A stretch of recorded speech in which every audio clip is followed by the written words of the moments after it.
Il était une fois, dans une région reculée de l'Afrique, un village entouré de mystères et de légendes.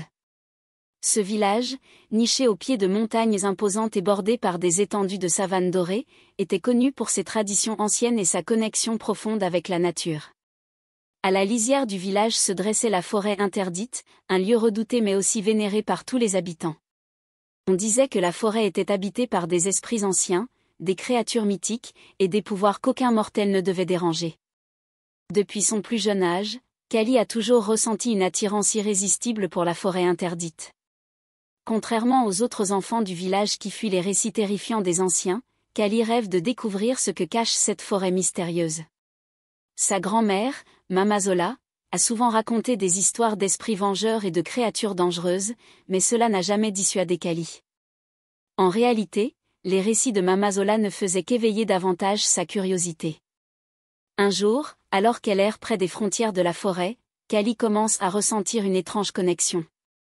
Les arbres semblent murmurer, le vent caresse doucement son visage, et elle sent que quelque chose l'appelle. Elle ne sait pas encore que cette sensation est liée à son héritage familial. Mama Zola, inquiète, commence à remarquer les signes que Kali est liée à la forêt d'une manière qu'elle n'a jamais révélée. En vérité, les parents de Kali étaient les derniers gardiens de la forêt, chargés de protéger ses secrets des étrangers. Mais cette vérité reste cachée à la jeune fille. Alors que la vie suit son cours habituel au village, un mystérieux étranger nommé Njo fait son apparition. Il prétend être un voyageur à la recherche d'un remède rare pour guérir une maladie dévastatrice dans son propre village. Charismatique et éloquent, Njo gagne rapidement la confiance des villageois, y compris celle de Mama Zola. Cependant, derrière ses intentions apparentes se cache une autre vérité. Njo est un chasseur de trésors, attiré par les légendes de richesses incommensurables dissimulées dans la forêt. Il est prêt à tout pour s'en emparer, même à détruire les fondations spirituelles de la forêt. Une nuit, Kali aperçoit Njo se faufilant discrètement vers la forêt.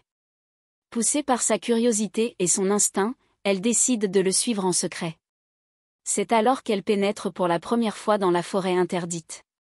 Le paysage change rapidement, les arbres deviennent plus grands, plus anciens, et l'air devient plus lourd, presque mystique. Alors qu'elle s'enfonce dans la forêt, Kali commence à entendre des voix murmurantes et à voir des ombres danser dans les coins de ses yeux. Au cœur de la forêt, Kali découvre Bana, un esprit ancien sous la forme d'une créature mi-animale, mi-esprit. Au début, Bana la teste, la mettant à l'épreuve pour voir si elle est digne de connaître la vérité sur la forêt. Mais en voyant la pureté de son cœur et son désir de protéger la nature, Bana révèle la véritable histoire de ses parents et leur rôle en tant que gardien. Pendant ce temps, Njo découvre que Kali le suit.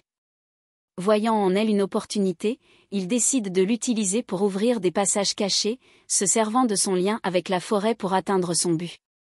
Njo commence à abattre des arbres sacrés, à perturber les esprits anciens, et à provoquer la colère des créatures mythiques.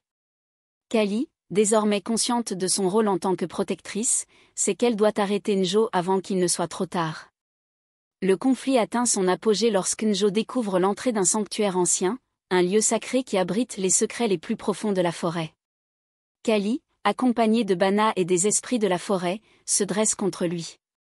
Le duel n'est pas seulement physique, mais aussi spirituel.